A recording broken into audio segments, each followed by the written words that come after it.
Hola. Bueno, yo estoy de nuevo por aquí con el siguiente vídeo de análisis. Ahora, El Señor de los Anillos y las dos torres. Bien. Bueno, para empezar, deciros que, mira esta camiseta tan chula de Freaking. No estoy haciendo publicidad, por desgracia no me van a pagar. Todo se verá, ahora mismo no. Pero bueno, me parecía bastante interesante la camiseta para la ocasión. Ya que una de las cosas principales en esta parte, en las dos torres, es que aparte de que empieza la aventura por separado de nuestros protagonistas, como recordaréis en la primera dejamos, tal y como cierra la primera parte, claro está, Frodo y Sam se van por un lado, Pippin y Merry, los pobres, pues están en peligro. El trío muy protagonista de esta parte, que sería Aragorn, Legolas y Gimli, por otro lado. Y luego está la pérdida de Boromir y la pérdida de Gandalf, que precisamente la película empieza con este tema de Gandalf contra el Balrog, en una pelea que continúa. Pero, aunque la pelea es muy impresionante y se va un poco contando poco a poco lo que luego pasa, si hay algo que hay una característica muy especial en esta parte es esto. Sí, este es Sonic, pero si os dais cuenta es un guiñito con el anillo a Gollum. Y me parecía una camiseta graciosa que me encanta y venía perfecto para este vídeo. Ya que aquí uno de los grandes protagonistas que a mí me gusta añadir es Gollum. Gollum pilla un gran protagonismo porque mientras que Frodo y Sam están intentando descansar, aparece Gollum. Y se une a este equipo de dos hobbits muy amigos. Se une algo, y digo algo por lo siguiente, porque todos sabemos ya a esta altura que Gollum antes era un hobbit, pero ya es como un ser extraño. Así que me voy a centrar primero en el personaje de Gollum. El personaje de Gollum es un personaje muy curioso, tiene varias mezclas, es un personaje que juega muy bien con comedia, yo por lo menos me río mucho con las cosas que tiene Gollum, tiene hasta cierta ternura, porque dice, pobrecito, en el fondo es una víctima del poder del anillo y de la corrupción que da. Tiene un momento que da miedo, no solo por las expresiones que pongan, sino también por que está tan obsesionado con un objeto, sí, un objeto que tiene ese gran poder y crea esa gran obsesión, pero al fin y al cabo está muy obsesionado hasta tal punto que se transforma en una criatura extraña que ataca lo que sea con tal de seguir teniendo ese tesoro, como suele decir él. Entonces me parece un personaje muy interesante y un personaje que además está interpretado perfectamente, los movimientos por Andy Serkis, un pedazo de actor que principalmente se ha dedicado a eso, a crear movimientos de criaturas. Primero todos los conocimos a Andy Serkis por este personaje, por Gollum. Luego, un poco más tarde, con el mismo director de esta película, hizo una versión de King Kong, muy chula, la versión de King Kong. Luego, más tarde, hablando también de simios, ¿vale? Por generalizar un poco, pues la versión más moderna del planeta de los simios, que fue el origen de los simios, a César. Entonces un tío que, aunque también mucha gente lo conozca por las películas de Marvel, por este personaje que pondré por aquí, la gran mayoría lo conocimos por esto, por Gollum, y por esa clase de interpretación en movimiento. Y como digo, un personaje muy interesante, tanto en guión, y cuando digo en guión me refiero a su historia, como la forma de ser que tiene el personaje, las frases que suelta. Es decir, ¿cuánto no habremos hecho la broma de mío, mi tesoro? Así, muchísimas veces. Pero, claro, también aquí hay una cosa extraña, pegada también con la historia de esta parte, relacionado con lo siguiente. Aquí es cuando poco a poco Frodo se nota el gran peso que lleva, porque se le va yendo cada vez más la cabeza. Al principio intenta como algo bueno. No, recuerdo que me dijo Gandalf que en el fondo una pobre criatura, Gollum, y lo va protegiendo. El problema es que llega incluso a puntos que se pone en contra de su amigo, de Sam. Y claro, muchos estaréis pensando, bueno, pero esto va pasando a lo largo de la película. Ya, pero esta parte lo voy a tratar de la siguiente manera. Ya que en esta parte de la historia te lo cuenta cada uno por un lado, lo que voy a hacer es eso. Llevar ese orden de cada uno por un lado y cuando llegue a un punto determinado, conectaré. Lo voy a hacer de esta manera. Entonces, claro, llega incluso Frodo a llegar en algún momento a portarse muy mal con Sam, cuando Sam está ahí por Frodo.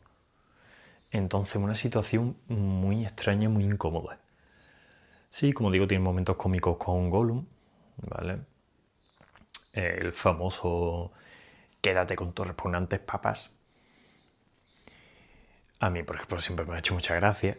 O es curioso porque cuando va avanzando tanto esta historia, esta parte de la historia, quiero decir, como la tercera, Gollum también va fastidiando a Sam para que Frodo se ponga totalmente en contra de Sam, se vaya Sam y se quede Gollum solo con Frodo para que en el momento más inoportuno atacarle y quitarle el anillo. Y esto se va viendo tanto en esta como en la otra, como en la última parte. Y poco a poco va haciendo todo esto.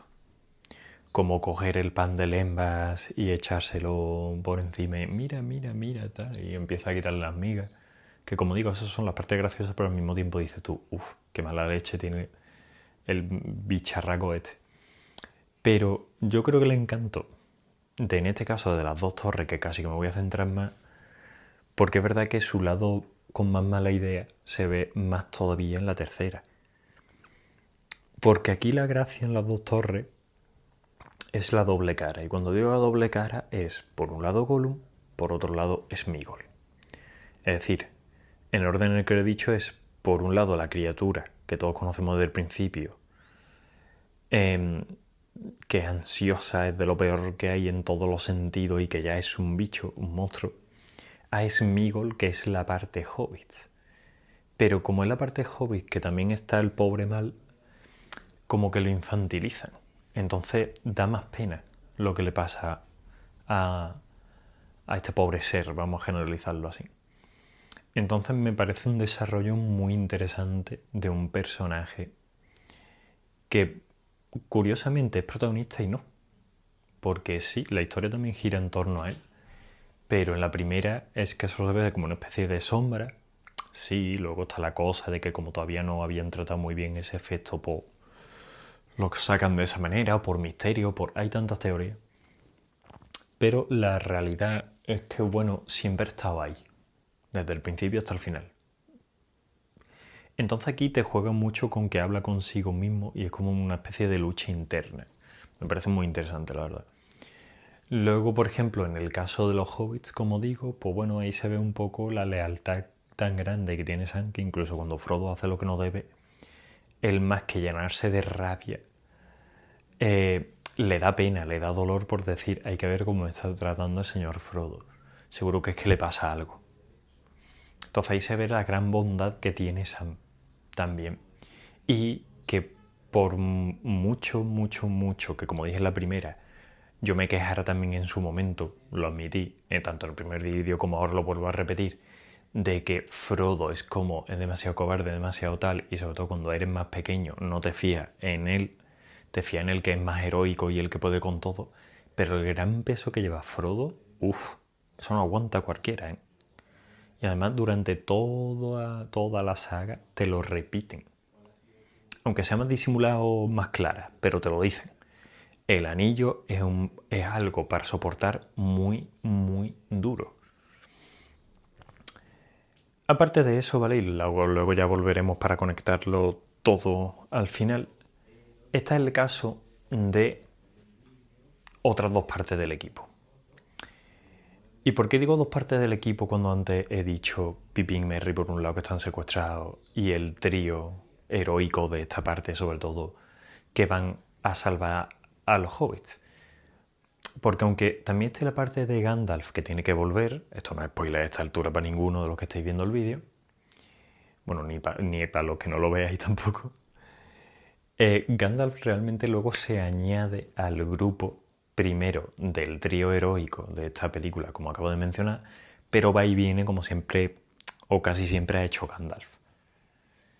Sí, obviamente no lo estoy diciendo en el sentido de Gandalf se va y a los demás no me importan, porque siempre que se va Gandalf es para buscar ayuda de algo. Y la gran mayoría de las veces, excepto alguna excepción, cuando se va o cuando vuelve es de manera épica, pues bueno, va y viene.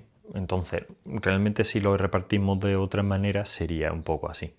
Entonces voy a empezar con los hobbits. Bueno, ya he empezado con los hobbits, me entendéis, con Pippin y Merry. Pippin y Merry, las situaciones que tienen son curiosas, porque empiezan como eso, como que le han secuestrado porque lo secuestraron en la Comunidad del Anillo. Luego empiezan con que en un ataque, que luego es muy curioso cómo conecta, porque aquí al final de alguna manera va conectando todas las cosas, aunque el grupo principal esté separado, pero al final van conectando todo. Y Pippin y Merry por fin consiguen escapar de un ataque que luego además se descubre que eran de los Rohirrim, de los jinetes de Rohan. Va conectando en el fondo, pero Pippin y Merry consiguen escapar gracias al ataque de los jinetes de Rohan a los Uruk-hai y escapan a un bosque.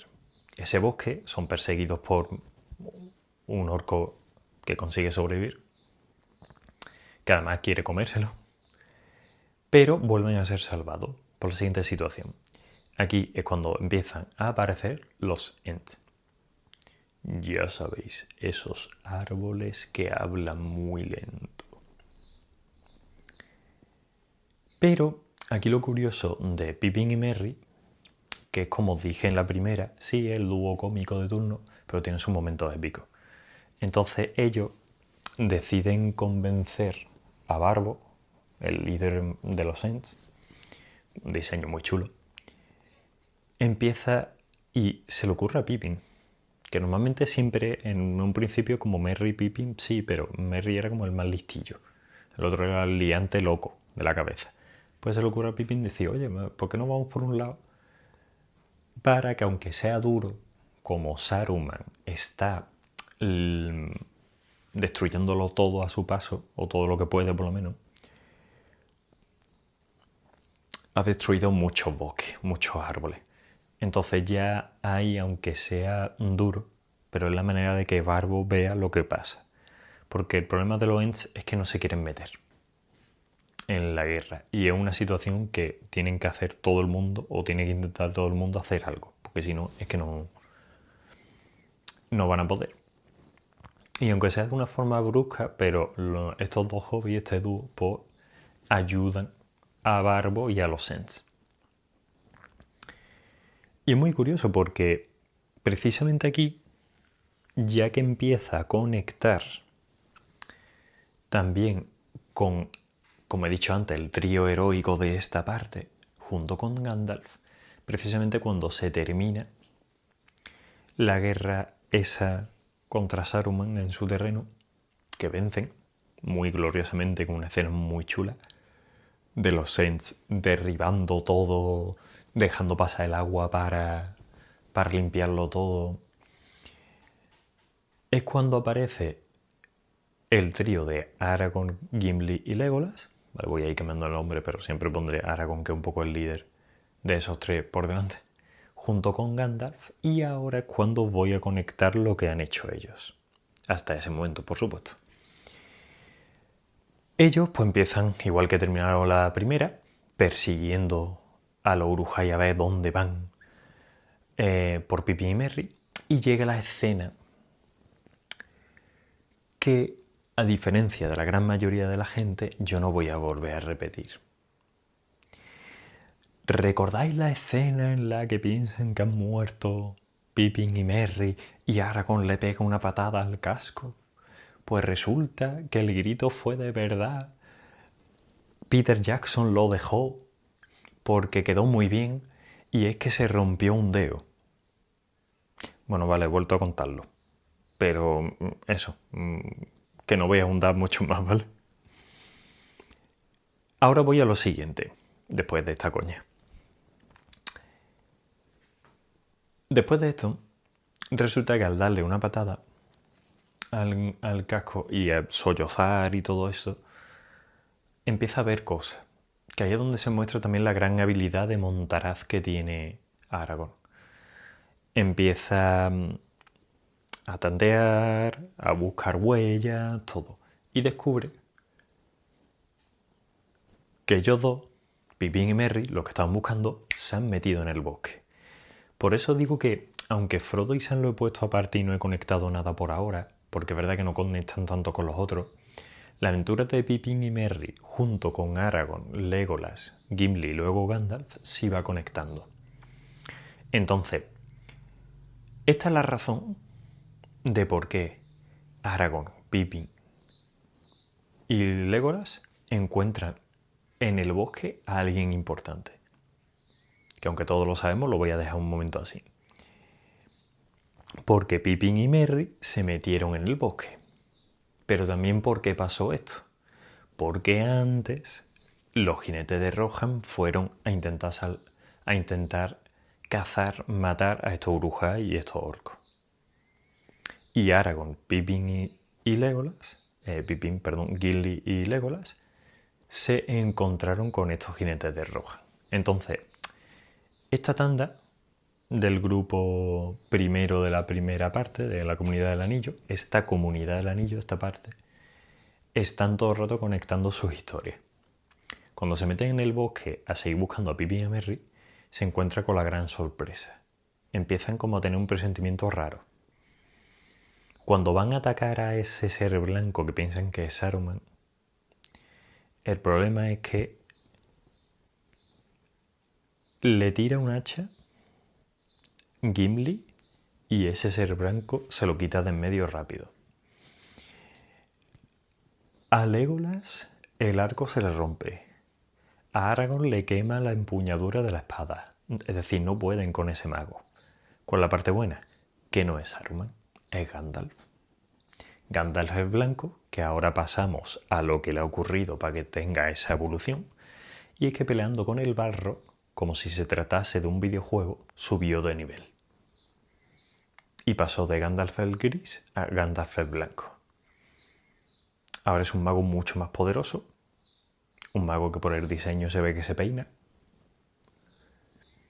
Y van los cuatro a ir solucionando otras cosas relacionadas con la guerra. Por supuesto, eso de intentar encontrar a Pippin y a Merry siempre va a estar ahí. Siempre va a estar él. Si nos reunimos los que estábamos antes, mejor todavía. Pero vamos a confiar en que sigan vivos. Bueno, ellos se van a ver a un rey muy interesante, ¿vale? Pero voy a poner aquí una cosa muy curiosa. El cómo se lo encuentran, el cómo está luego, Theoden. Esto es curioso porque no solo Saruman lo tiene hechizado, sino que el maldito lengua de serpiente, Grima, que con razón tiene ese nombre, le está comiendo la oreja. Ese ser, porque me da rabia llamarlo humano, fue el que le convenció para que echara a su sobrino, que recordemos que es el personaje que hace Calur. Eomer. Después, por ejemplo, si nos vamos a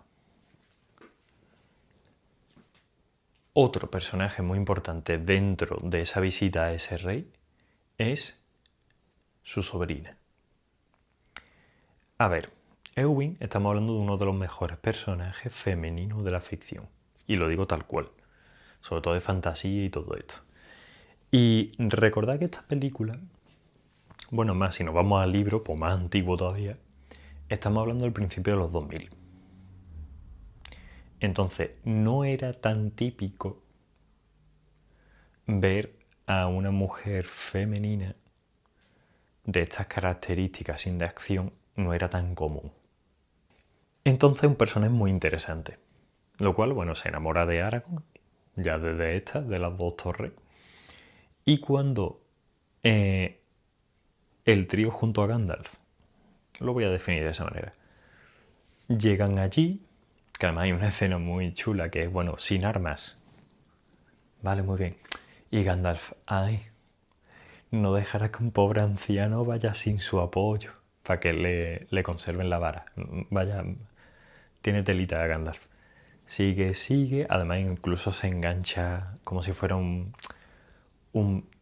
pobrecito anciano a Legolas sin del brazo. Legolas así, poniendo el tipo como estoy protegiendo al pobre anciano. Se pone Grima nervioso, le dije que le quitaseis la vara, tal, y empieza una escena muy chula, como una especie de combate mental contra Saruman, de intentar volver a Theoden a la normalidad. Hay un cambio buenísimo, ríete tú de los CGI que hay ahora, esto sí que está bien hecho. Ahora hay algunos que dices tú, uff, complicado. Vuelve a la normalidad, echa a Grima, es consciente de que ha echado a su sobrino, su hijo muerto, tal. Entonces, a partir de ese momento estamos hablando de el rey de Rohan que decide redimirse y volver a hacer las cosas bien. Reúne a su pueblo, lo saca de allí para ir a la gran fortaleza. Entonces, ese recorrido, ese viaje, es cuando Eowyn se va enamorando poco a poco de Aragorn. Hay una batalla buenísima contra los orcos y los wargos. Aragorn cae, pero cuando cae, claro, la gente piensa que ha muerto, pero no. Aragorn obviamente vuelve. Hay una gran batalla en esta parte de las dos torres. Y cuando hay esa gran batalla, claro, Aragorn, Legolas y Gimli, junto con los jinetes de Rohan, o al menos, más que los jinetes de Rohan, perdón, con la población de Rohan. En esa gran fortaleza que tienen una guerra que por suerte le apoya a los elfos. Esa escena es epiquísima. Además me encanta porque hay una transición, la cámara, ¿vale? Un traveling, en el que se ven todos los elfos así muy bien puestos, a Legolas también, pero de repente solo se ve una cabecita. Eso es Gimli, que no ve absolutamente nada. Ahí es los momentos cómicos, que sobre todo es a partir de las dos torres que empiezan de Legolas y Gimli. Y el momento de, ¿qué pasa? ¿Qué pasa? ¿Qué pasa? Y le dice Legolas, ¿te lo cuento o te voy buscando un taburete? ¡Ja, ja! O sea, esa cosa a mí ya es que me llena la película. Es que no puedo. O sea, es que ese trío por eso me gusta tanto. Incluso en la guerra, una guerra, muriendo, que puede morir mucha gente, niños, tal. Se juega la vida de gente buena. Y Legolas y Gimli lo que están es con retos. Básicamente es como podemos hacer con un amigo, que te juega. ¿Qué te apuestas que gano yo? Venga, quien mate más orcos, gana. Y está todo el rato el pique así. Incluso cuando Aragorn y Gimli van al frente y le tiene que ayudar, y necesita, porque además se lo dice Aragorn con un humor también muy bueno, que lo mire y dice, la distancia es lejos. Te voy a tener que, como diciendo, te voy a tener que empujar. O como también, una expresión que siempre me ha gustado a mí muy española, aupa. Y hace así, dice, espera, no se lo digas al elfo. Y es como, te lo prometo. Por eso es que me encanta la dinámica de estos tres. Lo lanza, se lía ahí una que no vea, la escena es que es demasiado. O sea, las dos torres se centran en batallas de Edad Media muy chulas, pero muy chulas. Y las dos torres tiene sentido, porque en el fondo hay siempre una conexión entre Sam y Frodo, Frodo y Sam, da igual el orden, porque al fin y al cabo tiene como este conjunto de protagonismo en que Frodo sea el elegido de llevar el anillo, que van hacia la torre de Sauron, a Mordor para quemar el anillo. Pero por otro lado está el enfrentamiento contra Saruman, que es la otra torre. Eso, hay una batalla campal, tal, pero ahora viene el momentazo. La bajada del ejército de los jinetes de Rohan, que vuelve otra vez su más leal jinete Rohirrim, otra vez, Éomer, viene bajando, pero liderados por quién, que el que ha ido a buscarlo. Gandalf, que ya de paso mención honorífica a ese caballo precioso, sombra gris, de Gandalf, que tiene escenas chulísimas el caballo, y a caballo Gandalf también. Esa bajada con esa luz de magia para terminar con los orcos y los urujai, chulísimo. Y claro, llegamos al momento cumbre. Frodo y Sam se encuentran al hermano de Boromir, a Faramir. Al principio empieza un poco dudando Faramir quiénes son estos, tal, no se fía, lo tienen secuestrado. A Gollum, que se separaron, también lo han pillado. Pero hay un momento en el que son atacados y al final Faramir poco a poco va confiando. Y cuando le ataca el rey de los Nazgûl, vuelve otra vez a la herida que sufrió Frodo. Tiene un momento muy bonito en el que Sam le dice: ¿cómo volveremos a esto? La gente contará historias, tal, pero siempre va a salir una luz. Entonces, Sam, como digo, es su rayo de esperanza para Frodo. Luego, al final de esta parte de las dos torres, Faramir le ayuda, le indica dónde ir. Y Gollum es cuando está aquí con la dinámica de que, por desgracia, la parte de Gollum está ganando a la parte de Sméagol. Y es que Gollum parece que está planeando algo y Faramir no se fía. Y cuando Faramir le agarra del cuello, le dice: como les pase algo a ellos, a ti también. Cuando lo suelta y se van, y siguen por su cuenta Frodo y Sam, Gollum se queda un segundo quieto. Luego sigue avanzando, pero está solo. Y aquí es donde está la clave y el final de esta parte. Llega el momento de: bueno, si no podemos quitarnos nosotros de en medio a estos dos hobbits, lo hará ella. A ver, sé que todo el mundo que esté viendo este vídeo, cuando yo lo suba, sabéis de quién hablo ya. Pero por supuesto, eso lo vamos a dejar para la tercera. En definitiva, esta segunda parte, ¿es una pasada? Sí, es una pasada. Aún así sí que es cierto que para mí siempre mi favorita ha sido la primera y la tercera. Pero bueno.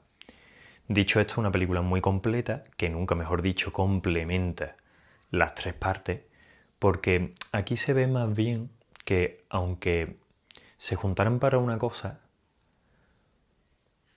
por separados también podían ser muy buenos héroes. Y tienen como esa conexión eterna durante todo el tiempo. Y siempre me gusta mucho las dos torres cómo lo va conectando, aunque estén por separados los protagonistas. Con escenas muy épicas y muy interesantes, como digo, con un personaje con descubrimiento maravilloso que es Gollum. Pero, como digo, aunque mis favoritas siempre van a ser la primera y la tercera, yo es que creo que en el fondo estas películas son un conjunto. Dicho esto, nos vemos en el siguiente vídeo. Pero,